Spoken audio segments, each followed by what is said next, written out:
কলসিয়ার 3:1। অতএব তোমরা যখন খ্রিস্টের সহিত উত্থাপিত হইয়াছ তখন সেই ঊর্ধ্ব স্থানের বিষয় চেষ্টা করো, যেখানে খ্রিস্ট আছে এবং খ্রিস্ট আছেন ঈশ্বরের দক্ষিণে বসে আছে। ঈশ্বর বলছে যখন তোমরা উত্থাপিত হয়েছ খ্রিস্টের সঙ্গে, তখন সেই ঊর্ধ্ব স্থানের বিষয়ে চেষ্টা করো, যেখানে ঈশ্বর ঈশ্বর দক্ষিণে বসিয়া আছে। আমরা যদি মনে করি যে খ্রিস্টের সঙ্গে উত্থাপিত হয়েছি, তাহলে আমাদেরকে কি করতে হবে? ঊর্ধ্বস্থানের মানে উচ্চ বিষয়, উচ্চ বিষয়টার জন্য, উচ্চ স্থানের জন্য আমাদেরকে চিন্তা করতে হবে। উচ্চ স্থানটা কে দিচ্ছে? ঈশ্বরের পবিত্র বাক্য বলছে এখানে আমরা ঊর্ধ্ব বিষয় চিন্তা করতে বলছি। আমরা জগতের মানুষ, আমরা জাগতিক বিষয়ে বেশি চিন্তা করি। জাগতিক বিষয় সবসময় আমরা ভাবি না যে আমাদের পরিবার, আমাদের জীবন, আমাদের জাগতিক বিষয়গুলো কি হবে, ছেলে মেয়ের কি হবে, ছেলে পুলের কাজ কি হবে, তার স্বামীর কি হবে, সবসময় যখন রাস্তায় বাচ্চা বেরোচ্ছে কি হবে, এই এটা কি হলো ওটা, এই জগতের কিছু ছোট ছোট বিষয়গুলো নিয়ে আমরা অধিক বেশি চিন্তা করে আমরা পড়ে থাকি যে কি হবে না হবে। কিন্তু ঈশ্বর বলছে আমরা এই জগতের বিষয় না চিন্তা করে আমরা ঊর্ধ্ব ঈশ্বরের বিষয় চিন্তা করি। কারণ যেটা আমার চিরস্থায়ী সেটা চিন্তা করতে হবে। এই সমস্যাগুলো জাগতিক সাময়িক, এগুলো কিন্তু চিরস্থায়ী নয়। আমরা এটুকু বুঝেছি যখন আমরা যতক্ষণ ঈশ্বরের কাছে আসি আমাদের সমস্যা সমাধান করার ঈশ্বর আছে। আমরা পড়ি সমস্যায়, কিন্তু আমরা সমস্যা থেকে বেরো ঈশ্বর আমাদের করে দেয়। কিন্তু আমরা ঊর্ধ্ব বিষয়টা ঈশ্বরের বিষয়, যেখানে ঈশ্বর সদাপ্রভু তার সেই যেখানে তিনি বাস করছেন সেই স্থানের বিষয়ে তিনি চিন্তা করতে বলছেন, ধার্মিকতার বিষয়ে চিন্তা করতে বলছেন। কিন্তু আমরা সেই বিষয়টা অধিক বেশি চিন্তা করি না, কারণ জগতের বিষয়টা আমাদের মধ্যে এতটাই বেশি চাপে রেখে দেয়, আমরা সেই বিষয়টা এত বেশি চিন্তায় থাকি সবসময়। এটাই আমরা বিশেষ ভাবি। সত্যি যদি সারাদিন ভাবি আমরা ঈশ্বরের জন্য কতটুকু চিন্তা করি কি, এই কোথায় গেল, কখন আসবে, এত সন্ধে হয়ে গেল, এই হলো ওই হলো, নানান বিষয় আমরা ভাবি। আমরা আমাদের জীবনের জাগতিক চিন্তা করতে করতে আমাদের বয়স চলে যায়, দেখা যায় আমরা রোগে সমস্যায় ভুগি, কিন্তু আমরা আত্মাটাকে তৈরি করে উঠতে পারি না। কিন্তু ঈশ্বর চাইছে যেন আমরা আত্মিক বিষয়টা ভাবি, কারণ আত্মার যদি সুরক্ষা না থাকে তাহলে জগতের সুরক্ষা পেয়ে আমাদের কোনো লাভ হবে না। জগতের সুরক্ষাটা নিয়ে আমরা যাব কোথায়? জগতের সুরক্ষা নিয়ে আমরা যাব কোথায়? আয় বৃদ্ধি করে থাকবো কোথায়? ঈশ্বর সদাপ্রভুর অনুগ্রহ না থাকে, যদি জগতে এরকম অনেক মানুষ বেঁচে আছে কিন্তু সকলেই ঈশ্বরের অনুগ্রহ পায় না। একটা সাধারণ দেখো, সাধারণ একটা কথা তোমাদের বলি, তোমরা কতটা এই বিষয়গুলো ভাবো জানি না। আজকে প্রায় 4 বছর হয়ে গেছে ইউক্রেনের যুদ্ধ হচ্ছে, তাই তো? ইউক্রেনের সঙ্গে রাশিয়ার যুদ্ধ হচ্ছে। তো ইউক্রেনের আর পরিস্থিতি ভালো নেই, ওখানে চাষবাস সবই বন্ধ হয়ে গেছে, সবই শেষ হয়ে গেছে। তো মাঝখানে যখন এবারে আমেরিকার ভোট হলো, ট্রাম্প নাকি ট্রাম্প উঠলো, পুরো ইউক্রেনকে সাহায্য করা বন্ধ করে, আমি খুব মনটা খারাপ লাগলো। এটাও খুবই ঈশ্বরের কাছে রেখেছিলাম, তো প্রার্থনা ছিল যখন ট্রাম্প বললো যে ওদের সাহায্য সব বন্ধ করে দাও।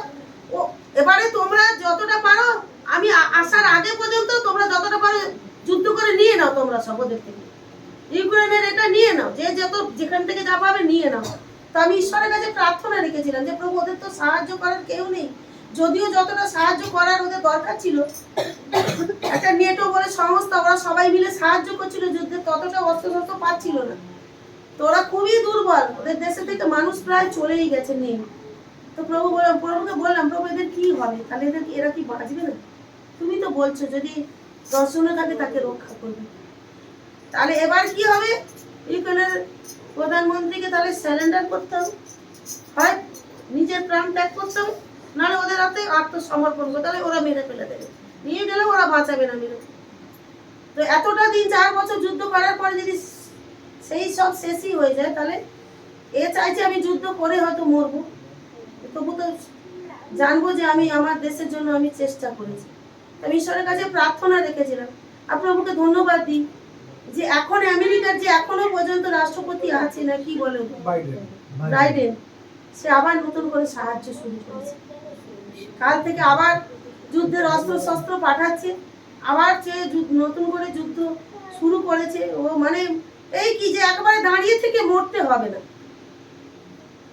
যতটুকু পারে নিজের লড়ে ক্ষমতায় আগাচ্ছে। তো প্রভুকে আমি এটাও ধন্যবাদ দিই যে আমেরিকা থেকে আবার সাহায্য করার জন্য, যদিও এতে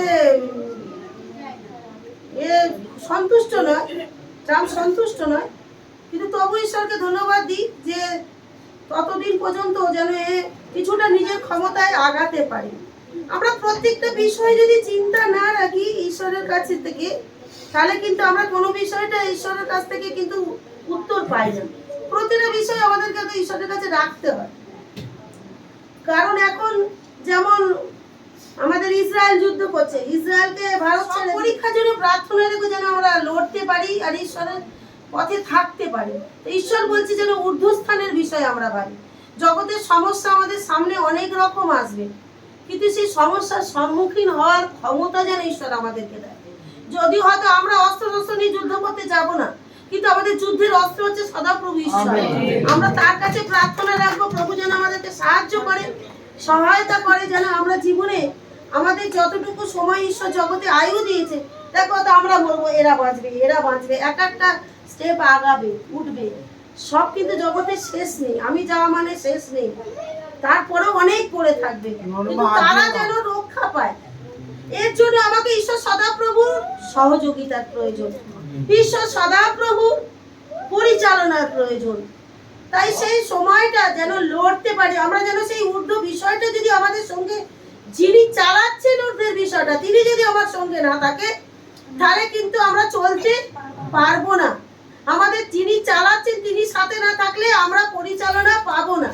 তাই আমাদের ঈশ্বরের পরিচালনার প্রয়োজন, ঈশ্বর সদাপ্রভুর সাহায্যের প্রয়োজন, যিনি আমাদেরকে এগিয়ে নিয়ে যাবেন। আর আমরা একটা কথা মনে রাখি, হয়তো আমরা মনে করছি পরিবারের সমস্যাটা আমাদের কাছে বড়, কিন্তু এর থেকে আরো বড় সমস্যায় মানুষ ভুগছে। যে পর্যন্ত আমার দৃষ্টি যায় না, যে পর্যন্ত আমার চিন্তা পৌঁছায় না, সেখানে মানুষ আরো কষ্টের মধ্যে পড়ে আছে। একটা কথা মনে করে, যেখানে যুদ্ধ হচ্ছে সেখানে কি খাবার আছে? আমি কালকের ওকে বলছিলাম, যদি এই ধরনের যুদ্ধ শুরু হয়ে যায়, দুদিন পর আমাদের কাছে টাকা থাকলেও আমরা খেতে পাবো না। কারণ বাইরের থেকে যে সাহায্যগুলো, কোথাও থেকে গ্যাস আসে, আমরা অত খবর আমি জানি না, কোথাও থেকে গ্যাস আসছে, সব আমার ভারতবর্ষে তৈরি হচ্ছে না। কোথাও থেকে গম আসছে, ইউক্রেনে গম চাষ প্রচুর হতো, সবচেয়ে বেশি পৃথিবীকে গম সাপ্লাই করতে ইউক্রেন, বন্ধ হয়ে গেছে চাষ, মাটি নষ্ট হয়ে গেছে, লোক নেই, আবার আসা বন্ধ হয়ে যাবে। তখন কিন্তু আমাদের পরিস্থিতিটা খুব খারাপ জায়গায় দাঁড়াবে। আমরা হয়তো থাকলেও আমরা খেতে পাবো না, আমাদের চোখের সামনে হয়তো আমরা সহ্য করবো, আমাদের বাচ্চা কাচ্চারা কষ্ট পায়। আগামী দিনের জন্য বিষয়ের জন্য চিন্তা করে, যেখানে ঈশ্বর সদাপ্রভু তোমাকে পরিচালনা যাতে দেয়, আর তোমার ধার্মিকতাটাকে যেন আরো ঊর্ধ্বগামী করতে পারো, যাতে তোমার ধার্মিকতাটা অনেক উপরে থাকে, যাতে ঈশ্বর সদাপ্রভুর সঙ্গে তোমার গমনাগমন থাকে, যাতে ঈশ্বরের শক্তি, ঈশ্বরের ধার্মিকতা তোমাকে পরিচালনা করেন। না হলে তুমি জীবনে কখনো লড়তে পারবে না। আমি প্রভুকে বলছি, আজকে সত্যি কথা, কালকে বলছি, এইগুলো যে প্রধানমন্ত্রী, তার একদম মানে শরীর, একটা ইয়াং মানুষ তো মানে বয়স্ক হয়ে গেছে, তার চেহারা এরকম হয়ে গেছে। মানুষ যখন সমস্যায় থাকে, চিন্তায় থাকে, তার জীবনের বাঁচার যে নিশ্চয়তাটা নষ্ট হয়ে যায়, সে মৃত্যুর সঙ্গে মনে হয় প্রতিদিন বেঁচে থেকে মৃত্যুর সঙ্গে লড়ছে। সেই জায়গাটা ঈশ্বর আমাদেরকে আশ্বাস দিচ্ছে, যিনি আমাদের সাথে আছে।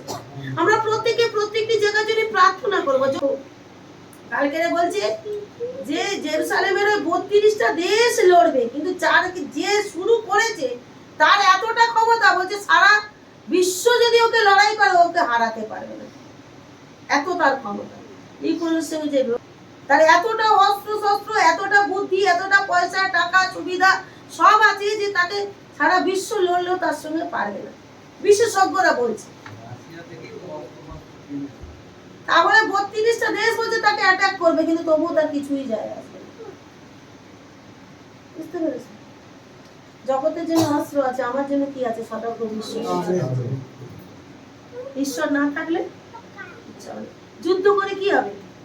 যুদ্ধ করলে মানুষের প্রাণ নাশ হবে, কিন্তু কোনো রক্ষা পাওয়া যায় না। আজকের মানুষের শুধু হিংসা, দলাদলি বাড়ে, পরস্পরের সঙ্গে বিচ্ছেদ বাড়ে, কিন্তু ঈশ্বরের মিলন জন্মায়, ঈশ্বরের শান্তি আসে, ঈশ্বরের অনুগ্রহ আসে। সেই জায়গাটা যেন আমরা লাভ করতে পারি। ঈশ্বর সদাপ্রভু সহযোগিতা যেন আমাদের প্রত্যেকের সঙ্গে থাকে। জানি আমরা, বাক্য বলছে, যখন এই সমস্ত যুদ্ধ যুদ্ধে জনরব শুনবে তখন জানবে আমার দ্বিতীয় আগমন সন্নিকট। কিন্তু তাও শুধু যাতনার আরম্ভ মাত্র, তাও শেষ নয়, শুরু সবে। এরপরেও ভয়ানক জায়গাটা পড়ে আছে। কিন্তু আমরা ঊর্ধ্ব বিষয়টা যদি এখন থেকে তৈরি না করি, তাহলে আগামী দিন আমাদের সুরক্ষা দেওয়ার জায়গা থাকবে না। যিনি সুরক্ষা দাতা, যার কাছে সুরক্ষা আছে, তার সঙ্গে যদি আমাদের সম্পর্ক যোগাযোগ ঠিক না থাকে, সুরক্ষা আমাদের দেবে কি? বুঝতে পেরেছো? তাই আমি ঈশ্বরের সন্তানদের বারবার বলি, ছোট ছোট সমস্যা, এই যে তুমি এত চিন্তা করে, এত ছোট ছোট বিষয়গুলো চিন্তা করো না, আরো বড় বিষয় ভাবো।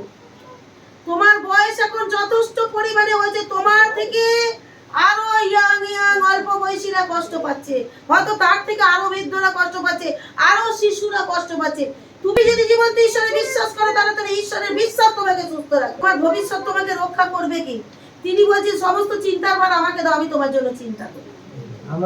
যারা হাসপাতালে কাজ করে তাদের পরিস্থিতিটা কত খারাপ হবে। করোনার সময় ভাবো তো, যারা করোনাকে হাতে তুলে লড়েছে তারা কিভাবে জীবনে লড়েছে। তার থেকে তো আমরা আরো সুস্থ সুন্দর জীবনে আছি, ঈশ্বর আমাদেরকে চালাচ্ছে। তাহলে সেই জায়গাটা যদি আমাকে ঈশ্বর বাঁচিয়ে রাখে, আজও আমাকে বাঁচে। কিন্তু তোমার বিন্দু মাত্র দুর্বলতাকে তোমাকে সুস্থ জীবনটাকে অসুস্থ করে তুলে দিতে পারে। কিছুই নেই, কিন্তু তোমার চিন্তাটাই তোমাকে দুর্বলতা নিয়ে চলে যাচ্ছে। তোমার চিন্তাটাই তোমাকে কমজোর করে দেবে। তাই কখনো জীবনের সমস্যাটা নিয়ে জীবনের জায়গাটাকে এতটাই নিজেকে সমস্যা মনে করো না যে তুমি যাতে আরো সমস্যার মুখোমুখি হয়ে যাও। আর তাই ঈশ্বর বলছে যে তুমি ঊর্ধ্ব বিষয় ভাবো। তাদেরকে বলছে যাদের তিনি সৃষ্টি করেছেন। সৃষ্টি কথাটা বলাও, কিন্তু সৃষ্টি করার পরে সকল সৃষ্টি তো তার হয়নি। কিন্তু সেই সৃষ্টির মধ্যে দেখা যাবে 10 ভাগের 1 ভাগ তার সৃষ্টিতে তার মনোনীত হয়েছে। সেই মনোনীতদেরকে বলছে তোমরা ঊর্ধ্ব বিষয় ভাবো।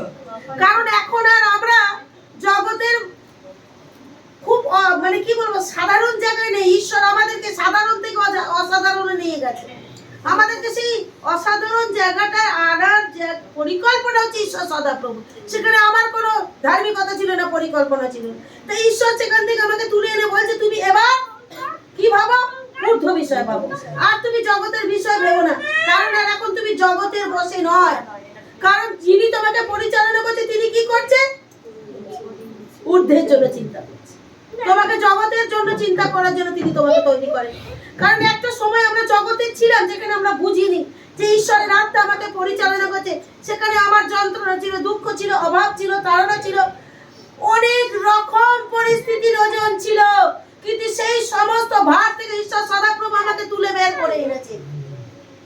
এখন আমার ভার থাকলো, সেই ভার থেকে বের করার ঈশ্বর আছে। কখনো কখনো আমার জগতের ওজন বাড়ে, কিন্তু সেই ওজন থেকে সদাপ্রভু ঈশ্বর আমাকে তুলে আবার বের করে নিয়ে আসে। যেখানে আমাকে সেই জাগতিক ওজন থেকে বের করে তিনি আমাকে স্বাভাবিক জীবনে নিয়ে আসেন, যেখানে আমি কখনো নিজেকে সেই জায়গায় অনুভব করি না আমি এখন প্রভু তো আছে। এত ভাবে কি করবো, ঈশ্বর তো আমার জন্য চিন্তা করছে। তাই আমি দুর্বল হয়ে যাই না, আমরা মরে যাইনি, শেষ হয়ে যাইনি। জগতে হাজার মানুষ দেখছি, জগতে এখনকার দিনে বেশি দেখবে সুসাইড চারিদিকে। রাস্তাঘাটে বড় লোকও যেমন বাড়ছে, মৃত্যুও বাড়ছে। এমনি তো ঈশ্বর মারছেই, মানুষ নিজেও মরছে। নিজেও নিজের প্রতি আস্থা ভরসা রাখতে পারছে না। মানুষের নিজের প্রতি নিজের একটা বিতৃষ্ণা জায়গা এসে গেছে, বাঁচার একটা আশ্বাস যেটা সেই জায়গাটা নষ্ট হয়ে গেছে। কিন্তু ঈশ্বর সদাপ্রভু আমাদেরকে প্রতিদিন আমার পাশে থেকে তিনি আমাকে আশ্বাস যোগাচ্ছেন, তিনি আমার সাথ দিচ্ছেন, তিনি আমাকে সাহায্য করছেন। তিনি বলছেন তুমি ঊর্ধ্ব বিষয় ভাবো, হ্যাঁ, আর পৃথিবীর বিষয় ভাবিও না। কারণ পৃথিবীর বিষয় যখন আমরা ভাবি না, তখন আমরা দুর্বল হয়ে যাই। তখনই আমার চালের হাঁড়িতে হাত দিব না, কাল কি খাবো। কিন্তু যখন আমরা না হাত দিই, যখন আমরা প্রার্থনা করি, তখন প্রভু পূরণ করে দেন। তখন আমাকে ভাবতে হয় না। যখন আমি টাকা ব্যাগে হাত দিই, তখন ভাবি যে আমার কি হবে, কাল আমার চলবে না। কিন্তু যখন না হাত দিয়ে প্রভুর কাছে প্রার্থনা করি যে প্রভু তুমি আমাদের জুগিয়ে দাও, ঈশ্বর সদাপ্রভু জুগিয়ে দেয়। যেখানে আমার হয় না, সেখানে ঈশ্বর আমাকে পূরণ করে দেয়। তাই ঈশ্বর বলছে তুমি পৃথিবীর বিষয়ে ভাবো না। কারণ পৃথিবীর বিষয়ে যখন আমরা ভাবি, তখনই আমরা দুর্বল হয়ে যাই। তখন আমাদের সমস্ত ধার্মিকতা নষ্ট হয়ে যায়। কারণ আমরা জগতের বিষয় ঢুকে যাই। তখন আমার চিন্তা হয় যে আমার কি হবে, আগামী দিন কে আমাকে দেখবে, আগামী দিন কে আমার পাশে দাঁড়াবে, আগামী দিন কে আমাকে বহন করবে, আগামী দিন আমাকে কে পরিচালনা দেবে, কে আমার রোগে দাঁড়াবে, কে বৃদ্ধ বয়সে আমাকে বহন করবে, কে আমার সমস্ত সমস্যায় আমাকে সহযোগিতা করবে, কারণ আমার অভাবে এই প্রয়োজন আমাকে কে যোগাবে। কিন্তু ঈশ্বর সদাপ্রভু সেই জায়গাটা থেকে তিনি আজকে চিন্তার বাইরে আমাকে বের করতে চাইছে। জানি এই বিষয়গুলো আমি চিন্তা না, আজকে ঈশ্বর আমরা যখন জগতের বিষয়ে ভাবি না, আমাদের সেই ভাবনা পর্যন্ত পৌঁছানোর কখনো কখনো এমন জায়গায় পরিস্থিতি যেখানে আমার চিন্তা কাজ করে না, কিন্তু ঈশ্বর বলছে ওই পৃথিবীর জন্য তুমি চিন্তা করো না, সব বিষয়টা তুমি পৃথিবীর বিষয়টাকে হালকা ভাবো, কিন্তু ঈশ্বরের বিষয়টা গভীর ভাবো, ঈশ্বরের বিষয়টা খুব গুরুত্বপূর্ণ জায়গাটায় তুমি ভাবো। বুঝতে পেরেছো? ওটাই তোমাকে অনন্ত জীবন দেবে, ঈশ্বর রাজ্য এনেছে। কিন্তু পৃথিবীর বিষয়টা অতটা গভীর জায়গায় যেও না। আগামী দিন ঈশ্বর আছে আমার জন্য, তিনি পরিকল্পনা করে রেখেছেন। অবশ্যই তিনি আমার জন্য ভালো থেকে ভালো, উত্তম থেকে উত্তম কিছু চিন্তা করে রেখেছেন, যেটা বাবা মাও দিতে পারে না জগতে, সেটা ঈশ্বর দেয়। সেটাই তিনি আমাকে দেয়, যাতে আমার আর ঈশ্বরের জায়গাটা, পিতা সন্তানের সম্পর্কটা ঠিক জায়গায় থাকে। কারণ তিনি যদি আজ আমাকে না চালে, আমরা চলতে আজকের আমরা জগতের বিষয় যদি ভাবি, আমি তো ওই যে ভাবতেই পারি আমার এটা হয়েছে ওটা হয়েছে, কাল ভবিষ্যৎ ওটা হতে পারে, ভবিষ্যৎ অমুক তমুক, অনেক কিছু আমার হতে পারে, কিন্তু আমি তো ভাবছি এত কিছু। ঈশ্বর কি ভাবছে আমার জন্য? ঈশ্বর ভাবছে শুধু আমাকে নিয়ে ভাবছে, আমি কি করে তার জন্য কিভাবে হব। কারণ জগতের বিষয়ে খাওয়া পড়া অনেক কিছু চিন্তা ভাবনা, কিন্তু ঈশ্বর বলছে যেন আমরা ঈশ্বরের বিষয়ে ভাবিত হই। আর ঈশ্বর বলছে এখানে, কেননা তোমরা মরিয়াছো এবং তোমাদের জীবন খ্রিস্টের সহিত ঈশ্বরে গুপ্ত রহিয়াছে। কি হয়েছে? তোমরা মরিয়াছো আর তোমাদের জীবন ঈশ্বরে গুপ্ত রয়েছে। তাহলে আমাদের এই জীবনটা কি? ঈশ্বরে। যেটা দেখা যাচ্ছে সেটা, তাহলে এই জীবনটা আর জগতের নয়, ঈশ্বরে, যেটা ঈশ্বরে গোপন করে রেখেছে। জগৎ যেটা দেখতে পাচ্ছে এটাই শুধু আমার জীবন নয়, এটা শুধু দেখানো মাত্র জীবন। বলি না, পুরো দেখবি যে সমস্ত হাতিরা বয়স্ক হয়ে যায়, তাদের দুটো মূলোর মতন দাঁত বেরিয়ে যায়। আমাদের জগতের জীবনটা একটা জাগতিক জীবন, যেটা দেখতে পায়, সেটা ভিতরের জীবন নয়। তবে দেখানোর জীবনটা দামি নয়, ভিতরের জীবনটা দামি। দেখানোর জীবনটা যদি অযোগ্য হয়, মূল্যহীন হয়, কিন্তু ভিতরের জীবনটা যেন মূল্যবান হয়, সেটাই যেন আমাদের জীবনে কার্যকরী। কারণ ওটাই ঈশ্বর কি করেছে? গুপ্ত রেখেছে। কারণ ওই জীবনের জন্য ঈশ্বর সদাপ্রভু তার আপন পুত্রের দ্বারা বায়না দিয়েছে আমাদের জীবনে, তার আপন পুত্রের দ্বারা বায়না দিয়েছে। আর তিনি আমাকে সেই বায়নার মধ্যে দিয়ে আমাকে তিনি মূল্যবান থেকে অতি মূল্যবান করেছে। আমি ঈশ্বরের, ঈশ্বর আমাকে পরিচালনা করছে। আমার বাইরে যা ভিতরে আসা, তিনি সেই জন্যই রক্ষা করছে, যাতে আমার জীবনের কোনো অকাল মৃত্যু আমার জীবনে না ঘটে, রোগ, কোনো বিপদ, কোনো শোক যেন আমাকে টেনে না নিতে পারে। আমার একটা নির্দিষ্ট সময় আছে, ঈশ্বর তার পরিকল্পনা অনুযায়ী আমাকে ডাকবে, আর আমি ঈশ্বরের পরিকল্পনাতেই যাব। আমাদের যাতা মৃত্যু নেই। বলছিলাম না করোনার সময় যে এরকম মরণ আমাদের নেই, এতে আমরা মরবো না। ঈশ্বরের গৌরবের সন্তান, আমরা গৌরব করে যাব। আমাদের সঙ্গে ঈশ্বর আছে, আর ঈশ্বর তাই চায় ঈশ্বরের গৌরবের জন্য যেন আমরা জীবনে এগোই, যেন জীবনে আমরা কার্যকারী হই। 1:12 পদ বলছে, আর পিতার ধন্যবাদ করে যিনি তোমাদিগকে ভিত্তিতে পবিত্র গণের অধিকারের অংশী হইবার উপযুক্ত করিয়াছেন। কিসের উপযুক্ত করিয়াছেন? হ্যাঁ, আর পিতার ধন্যবাদ করো। কাদেরকে ধন্যবাদ দিতে বলছে? যারা ঈশ্বরকে বোঝে না তারা ধন্যবাদ দেবে কি করে? যারা বোঝে তারাই তো ধন্যবাদ দেয়, না? আমরা বুঝি, আমরা অনুভব করি, আমাদের উপলব্ধি আছে, তাই আমরা প্রভুকে ধন্যবাদ দিই। হ্যাঁ, আমরা ঈশ্বরকে ডেকেছি, ঈশ্বর আমার জীবনে এটা করেছে, তাকে ডাকলে পাওয়া যায়। আর তাই তিনি বলছেন তোমরা পিতার ধন্যবাদ করো যিনি তোমাদেরকে দীপ্তিতে পবিত্রগণের অধিকারের অংশী হইবার উপযুক্ত। যিনি কে? সে সদাপ্রভু ঈশ্বর আমাদেরকে কি করছেন? দীপ্তিতে পবিত্রগণের, যারা পবিত্র বলে মান্য, ঈশ্বরের রাজ্যে যারা মনোনীত স্থান পেয়েছে, তাদের সহিত কি করেছে? আমাকে অধিকারের অংশী হইবার উপযুক্ত করেছে। আমরা জগতের শুধু দেখা জীবন নয়, আমাদের যে গুপ্ত জীবন লুকানো আছে, সেই জীবনের সঙ্গে পবিত্র গণের সঙ্গে আমাদের যুক্ত করেছে। আমি সেদিন বলছিলাম না যে আমরা মরে গেলে একটা জীবনের সুবিধা আছে, যে এই জগৎ ছাড়লেও আমি ঈশ্বরের রাজ্যে গিয়ে পবিত্র লোকেদের সঙ্গে আমাদের কি হবে? দেখা, ঈশ্বরের মনোনীতদের সঙ্গে দেখা, যারা সদা সর্বদা ঈশ্বরের গৌরব করেছে, ঈশ্বরের মনোনীত স্থানে রয়েছে, তাদেরকে ঈশ্বর আলাদা করে দিয়েছে। আর ঈশ্বর এখানে তাই বলছে যে পবিত্র গণের অধিকারের অংশী হইবার উপযুক্ত করে আছে। কাদেরকে করেছেন? আমাদেরকে করেছেন। আমরা তার কাছে কতটা মূল্যবান, কতটা দামি। আমরা যদি নিজেদেরকে এখনো না বুঝি, তাহলে আমাদের মতন অভাগা কেউ নেই। আমরা জগতের একটা অংশে থাকলেও ঈশ্বরের 10 ভাগের 90 ভাগ অংশ আমরা ঈশ্বরের। আমরা শুধু দেহের রূপ একটা অংশ নিয়ে জগতে পড়ে আছি। আমরা যদি ভাবি আমরা সৃষ্টি তো ঈশ্বরের, তাহলে আমাদের জগতে আছে কি? কিছুই নেই। শুধু সাময়িক সংসারের কিছু দায়িত্ব কর্তব্য পড়ে আছে, বাদ বাকিটা সব তো ঈশ্বরের।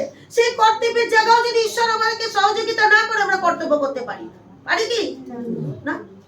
আমার যদি মন সঙ্গ না দেয়, জগতে কত এরকম ফিরি করে বেড়াচ্ছে যাদের কোনো দায়িত্বই নেই, কর্তব্যই নেই। হ্যাঁ, সংসার থেকেও সংসার নেই, কিন্তু ঈশ্বর আমাদের সেই কর্তব্যের জায়গায় দাঁড় করে দিয়েছে। আমরা সেটাই প্রার্থনা করি, প্রভু যেটা দায়িত্ব দিতে জগতের, আমরা যেন পালন করতে পারি, সেটা থেকেও যেন আমি এড়িয়ে না বেরিয়ে যাই। কিন্তু আমার যতটুকু প্রয়োজন অতটুকু, অধিক বেশি জায়গায় পৌঁছালে কিন্তু আমরা পেরে উঠবো না। আজকে প্রভু তাই বলছে যে উপযুক্ত হতে হবে, সেই পবিত্র গণের উপযুক্ত হতে হবে। তাই উপযুক্ত হতে গেলে আমাদেরকে আধ্যাত্মিক জীবনে তৈরি হতে হবে।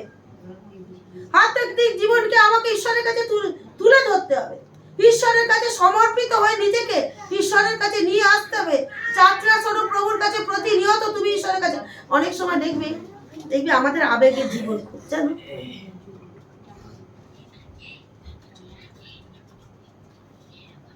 আমাদের খুব আবেগে। আমরা কিন্তু জগতে কিছু কষ্ট পেলে না, আমরা কথা বলতে বলতে বলার আগে চোখ থেকে জল বেরিয়ে যায়, বেরোয় না খুব সহজে।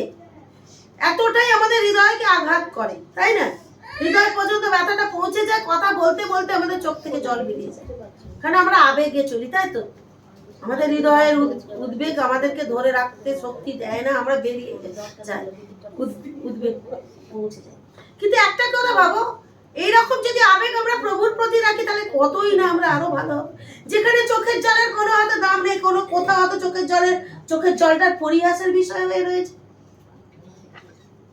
কোথাও হয়তো চোখের জলটা তোমার ঠাট্টার বিষয় হয়ে রয়েছে, কোথাও চোখের জলটা গবেষণার বিষয় রয়েছে, ষড়যন্ত্র আছে। কি ব্যাপার, আরো কিছু কি গোপনীয়তা আছে, আরো কিছু কি আছে, গভীরটা টেনে বের। কিন্তু তুমি ভালোবেসে বিশ্বাস করে তার কাছে আবেগে তোমার বিষয়টা বেরিয়ে গেল, কিন্তু সেই আবেগের কোনো দামই নেই তোমার কাছে, আবেগের কোনো দামই দেয় না জগৎ যেখানে। কিন্তু সেই জগৎ যেখানে দাম দিচ্ছে না, সেখানেই আমাদের আবেগ কাজ করে, সেখানেই আমাদের আত্মা দুর্বল হয়ে যায়। আমরা মানুষের কাছে নিজেদেরকে একদম উজাড় করে সমর্পণ করি, আঁকড়ে নিজের বুকের কাছে টেনে ধরতে চাই, মানে সব থেকে প্রিয় থেকে প্রিয় হয়ে।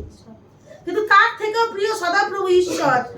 সেখানে ঈশ্বর সদাপ্রভু বলছে তোমাদের সমস্ত চিন্তার ভার আমাকে দাও। আর আমরা সেই চোখের জলে যখন প্রভুর কাছে সত্যি কেঁদে রাখি, প্রভু দেখো আমাদের হৃদয় কঠিন হলে ঈশ্বরের হৃদয় কঠিন নয়। আমরা চোখের জল না বের করলেও ঈশ্বর উত্তর দেয়। সেখানে আমাদের হৃদয় না কাঁদলেও প্রভু আমাদের প্রার্থনা শ্রবণ করে। হয়তো সেই প্রার্থনার একটা হয়তো সময় লেগে যায়, প্রভু সময়ের ঠিক উত্তর দেবে, সময় প্রভু উত্তর দেবে। কারণ আমরা কতটা দুর্বল সবল প্রভু জানে, আর কোন জায়গাটায় পর্যন্ত আমাদের জায়গাটা পৌঁছালে প্রভু আমাদের কোনটা প্রয়োজন প্রভু সেই সময় পর্যন্ত জুগিয়ে দেবে। ঈশ্বর সত্যি আছে, প্রতিনিয়ত বলছি ঈশ্বর আছে, আছে তিনি আছে। আমরা প্রভুকে চালাই না, প্রভু আমাদেরকে চালায়। প্রভু চালায় বলেই আমরা চলতে পারছি, প্রভু চালায় বলেই আমরা এখনো চলছি, আছি, নাহলে থাকতাম না। আর ঈশ্বরের পবিত্র বাক্য তাই এখানে বলছে যে তোমরা সেই উপযুক্ত করিয়াছেন, আর তিনি আমাদেরকে উপযুক্ত করেছে। প্রভু এতটাই আছে যে আমাদেরকে জন্য এতটাই চিন্তা করে, যেটা আমার চিন্তার বাইরে তিনি চিন্তা করেন। আমার চিন্তার উপরে তিনি চিন্তা করেন। যেখানে আমি পৌঁছাই না আমার চিন্তা, সেখানে ঈশ্বরের চিন্তা আরো তার আগে পৌঁছে যায়। আর ঈশ্বর বলছে এখানে তাই যে আর তিনি আমাদের অন্ধকারের কর্তৃত্ব হইতে উদ্ধার করে আপন প্রেম ভূমি পুত্রের রাজ্যে আনয়ন করিয়াছেন। তিনি আমাদেরকে তার পুত্রের রাজ্যে আনয়ন করেছে, তার পুত্রের প্রেম ভূমি। ঈশ্বরের পুত্রের রাজ্য কেমন? প্রেম। প্রেমের রাজ্য, ভালোবাসা। আর যেখানে ভালোবাসা থাকে সেখানে হিংসা দলাদলি কোনো কিছুই থাকে না। সেখানে কত শান্তি বলতো, শান্তি কত, কত আনন্দ, কত সুন্দর একটা জায়গা। যেখানে কোথাও যদি মনে করো অশান্তি, ঝামেলা, ঝগড়া কিছু নেই, দিনের খাবার প্রভু জুগাচ্ছে, রাচ্ছ বাচ্চ খাচ্ছ, শান্তি শান্তি। তখন কি হয়? মনে ডাল ভাত যা হয় খুব খুশি আনন্দ। সামনেই বড়দিন আসছে, আমরা কি প্রস্তুতি, প্রভুর কাছে প্রার্থনা, প্রভু প্রত্যেকটা গৃহের ভান্ডারকে তুমি পূর্ণ করে দাও। তোমার যে এই আগমন মাসে প্রত্যেকের জীবনে যা প্রয়োজন তুমি জুগিয়ে দাও। প্রভু প্রত্যেকটা বছরই সাহায্য করে। সত্যি কথা বলতে কি বলতো, আমাদের গত বছরের পিছনে কিন্তু কোনো দুঃখ হয় না, কারণ এই যে একসঙ্গে আমরা থাকি, কেকটা তো বানানো হয়, কাটা হয়, খাওয়া হয়, এটাতেই অনেক আনন্দ যে প্রভু এতটুকুই দিয়ে দিয়েছে, এটাই বড়। তো আমরা কত প্রভু আমাদের সাথে আছে, আর তাই তিনি বলছেন তার প্রেম ভূমিতে তিনি আমাদেরকে এনেছে, প্রেমের রাজ্যে আমরা বাস করছি। ঈশ্বরের প্রেম আমাদের মধ্যে, আর যেখানে ঈশ্বরের ভালোবাসা আমাদের সঙ্গে, সেখানে আমার জগতের কোন মানুষের ভালোবাসার অপেক্ষা আমরা করি? করা কি দরকার যে ও বাবা এ ভালোবাসলো না, কি হবে? কি হবে? কিছু হবার আছে কি? না, যেটা আমার সেটা আমারই হবে, যেটা আমার নয় সেটা নয়, সেটার উপরে কোনো দাবি করো না। যেটা নয় সেটা নয়, যেটা আছে সেটা আছে, যেটা হবে সেটা হবে, যেটা হবে না সেটা হবে না। প্রভু হবে, প্রভু হওয়ার, প্রভু দেওয়ার, প্রভু চালাবার, সেটাই হোক, সেটাই হোক, যা হোক ঈশ্বর থেকেই হোক, আর কিছু থেকে না হোক, আমাকে অন্তত ঈশ্বর থেকে হোক। প্রভু থেকেই আমরা পাই, আর প্রভু থেকে যখন আমরা পাই সেটা সম্পূর্ণ মূল্যবান বিষয়টা পাই। হ্যাঁ, সেখানে কোনো ভেজাল কোনো কিছু খাট থাকে না, পিওর জিনিসটা পাই, ভালোবাসা পাই তো প্রভু থেকে, খাঁটিটা পাই, তাই তো সব থেকে খাঁটি মূল্যবান জিনিসটাই আমরা প্রভু থেকে পাচ্ছি। কারণ সদাপ্রভু ঈশ্বর আমাদেরকে সেই খাঁটি জিনিসটা পাওয়ার বা বোঝার, অনেকে জানো তো খাঁটিটাও চিনতে পারে না, খাঁটি কি সেটা জানে না। তোমার হাতে তুলে দিলেও তুমি ভালো মন্দের বিচার করতে পারবে না। তুমি একটা ভালো মন্দের বিচার করার জায়গা, তোমার হাতে হয়তো দুটোই দেওয়া আছে, বিষ আর মধু, তোমাকে চিনতে হবে যে কোনটা বিষ কোনটা মধু। তুমি যদি বিষটাকে বিষ বলে না চিনতে পারো, তাহলে তুমি তো ভুল করছো। তোমার কাছে ঈশ্বর আছে, ঈশ্বরের অনুগ্রহ আছে, তোমাকে সেটাকে বেছে নিতে হবে। তুমি যাতে ঈশ্বরের অনুগ্রহতেই বাস করতে পারো, কারণ ঈশ্বর তোমাকে অনুগ্রহ দিতে চায়, বলিদানে তিনি কিছুই চায় না, তিনি বলিদান বিষয় কিছু চায় না, তিনি অনুগ্রহই প্রতিনিয়ত দিতে চায়। কিন্তু আমরা যেন ঈশ্বরকে সেই বলিদান অনুযায়ী কিছু আমরা প্রভুকে না দিয়ে অন্তত ধন্যবাদ এবং চির কৃতজ্ঞ তার প্রতি বিশ্বাস রাখতে পারি।